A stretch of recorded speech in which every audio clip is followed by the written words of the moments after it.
Startups are so random. Like, honestly, the more I look at this stuff, there are so many different ways to find a problem worth solving. That's product market fit. Product market fit. Product market fit. I call it the product market fit question. Product market fit. Product market fit. Product market fit. Product market fit. I mean, the name of the show is product market fit. Do you think the product market fit show has product market fit? Because if you do, then there's something you just have to do. You have to take out your phone. You have to leave the show 5 stars.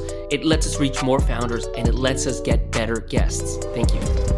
Like if I just look at the last 4 episodes that we did. So one of them's Carbon 6. Kazi started this company, sold it within 3 years for like $210 million. Just an insane situation. And when you look at what he did, like it was completely different than your common path of how, you know, startup founders kind of go seeking for problems. Like he actually, in a sense, didn't really build a startup at all in the normal way. It was a roll-up strategy. I mean, this is stuff that you see very commonly, like in private equity and in the non-tech world, where people will go and they'll buy a bunch of the same sort of companies and roll it up and kind of get economies of scale and sort of thing. And it was interesting. I mean, when e-commerce was really kind of booming, I mean, it's still obviously growing, but it had a really hot period, you know, maybe 5 years ago or so. And there were these companies coming up like Thrashio that would aggregate a bunch of sellers together. They'd acquire a bunch of products in the same category. And the idea is they get economies of scale. That company, by the way, failed. What he realized at that time, what Kazi realized, was aggregating the sellers actually missed the point, because it turns out that the most valuable asset in e-commerce wasn't the products, it was the founders. And in fact, many times these founders would sell their companies for laughably high prices to Thrashios of the world. And then they go and spin up a new product, a new category completely, and do well once again, because they actually understood the machine of e-commerce. And so what Kazi did was, instead of aggregating products and sellers, he found small software vendors that were selling pretty niche point solutions, and he started acquiring them. He raised money to acquire them, put them all together, and then started doing things like cross-selling, cost cutting, and things that are pretty, I would say, not simple. They're hard to do, but well understood. These are playbooks. But look at that. Like, look at how Kazi went and found this problem. I mean, on the one hand, it's total serendipity. He was literally talking to people that happen to be in e-commerce, and he realized that there were these point solutions that could be aggregated. And he didn't build a product. He just went out and bought products and stitched them together. Compare that to the others. So look at Lightspeed. Lightspeed's another one that we did recently. This is a company doing $1 billion in revenue. It's a public company. Dax started this company literally 20 years ago. And part of it was because he understood, he was really early in like the Apple ecosystem. He happened to work at like Apple stores. He built like Apple software. He just understood that ecosystem back in the early 2000s when Apple was not at all what it is today, right? This is pre-iPhone and pre like the big success that Apple is today. Obviously, it was a big company still, but Windows was by far the dominant player. And he ends up getting pulled into building an operating system for retail stores that runs on Apple computers. He benefits from this tailwind that Apple, absolutely dominates. And so more and more retailers actually want to end up running on Apple computers. And then later on, this is all on-prem for the first decade. Then later on, he benefits from the second tailwind, which is that everything moves over to the cloud. He has no idea that these tailwinds are coming. He doesn't even know that Apple is going to become huge. He just happened to really like Apple, and he was working in the Apple ecosystem. He actually worked as on-site support for Mac dealerships. So these are companies that are selling Mac computers to businesses, and he was doing support for them. His company that's doing that kind of falls apart, and the customers that he knew ask him to build software for them. And instead of building custom software, he decides to build a product. It's not planned and it's not foreseen. And you can already see just how different his evolution of coming up with a product was compared to Kazi. And then Meryl from Graphite, this is kind of the I would say these days, whether you see this story often, whether it actually happens often, or whether at the very least, this is the standard, if you want to call it that, standard playbook of how things are supposed to happen. This is a Harvard graduate. He's working at Square. He's working at Oscar Insurance, and he decides to leave with his co-founders to lead these kind of big companies and bring tools that big companies have to small companies. But he stumbled a bunch of times until he actually got to a real problem. The first one was this Loom for Developers idea that let developers and users record bugs. And it was a real problem. Like he built that out and got like basically no usage. So then he pivoted. His second idea was this rollback idea, right? The idea that you could, when you launch a website, you can always kind of roll back to the previous version if something fails. He wanted to bring that same functionality to mobile development. And so he had like rollback for iOS apps. It does okay. Like he gets a little bit of traction. We're talking sub 100K ARR. He makes a few hires. These hires are from like Meta, and they see how broken their own development process is. They bring in some process from Meta, and these developers basically hate like the GitHub PR workflow. And so they want to bring in the process from Meta, how Meta works with PRs. It's called like stacked PRs. It doesn't really matter.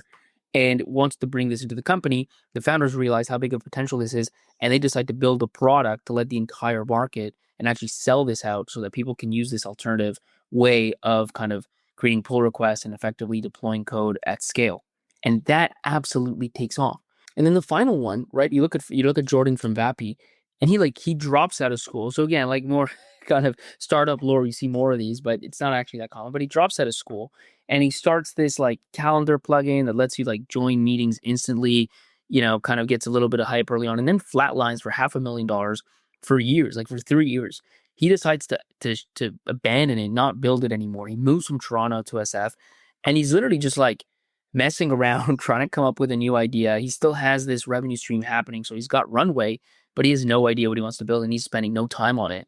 He's going to hackathons. Then the voice AI stuff happens. He starts playing with voice AI. He talks about kind of walking around the park and talking to kind of as he would build with voice AI and just iterating and iterating. But he wasn't even solving a problem. He didn't have any customers. Like there was no clear way. He didn't understand where any of this was going until he like haphazardly meets some other company that's trying to build an app that requires voice.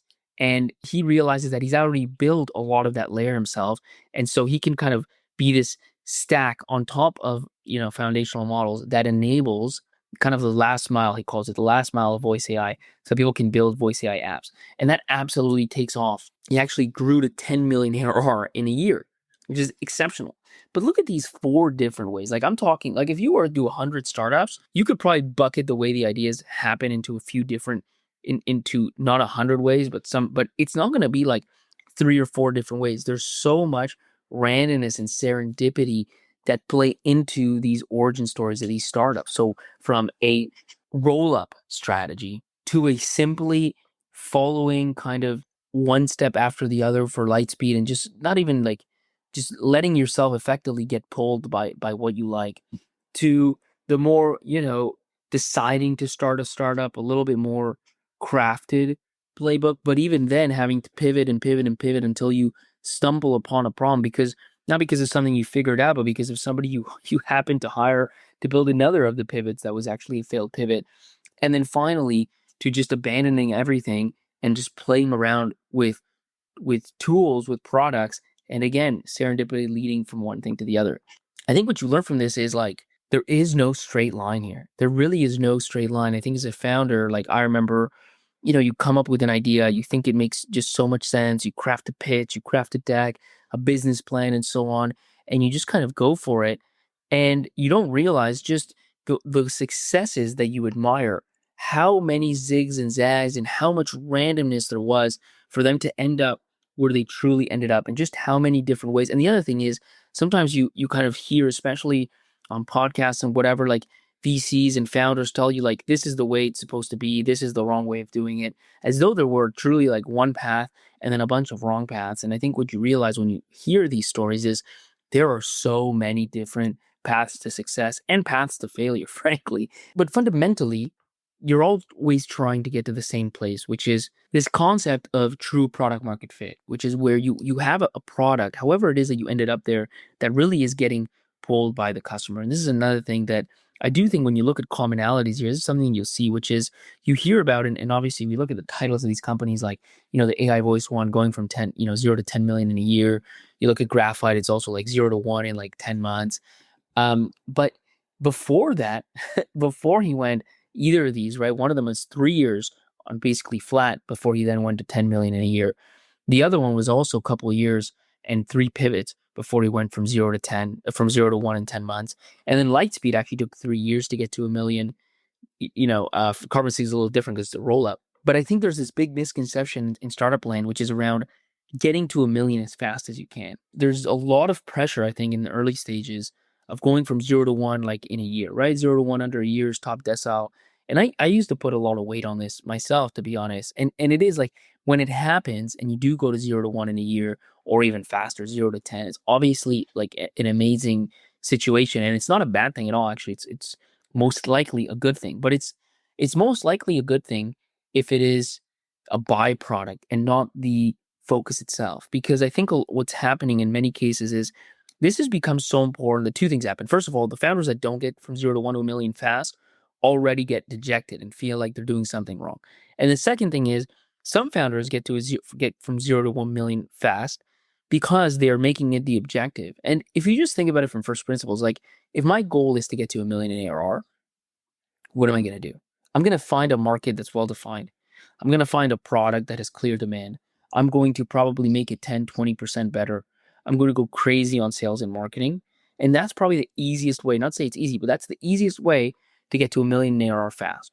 But is that the goal? Like, is the goal, like, do you think there's a strong correlation between how fast you get to a million and your likelihood of getting to 100 million top line? Because I don't think there is. Looking at all these different, 150 episodes that we've done, all these founders that we've spoken to, the reality is some get to a million fast. Some take, like I've seen one that took 7 years, like Ola is a public company now, over $1 billion in valuation, I think $300 million or so in revenue. It took 7 years to get to a million.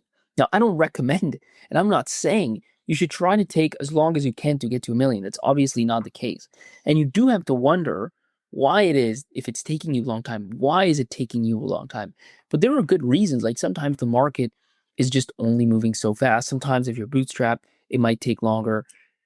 Sometimes the inflection that you're waiting for just hasn't happened yet. Like there's so many different pieces to the puzzle.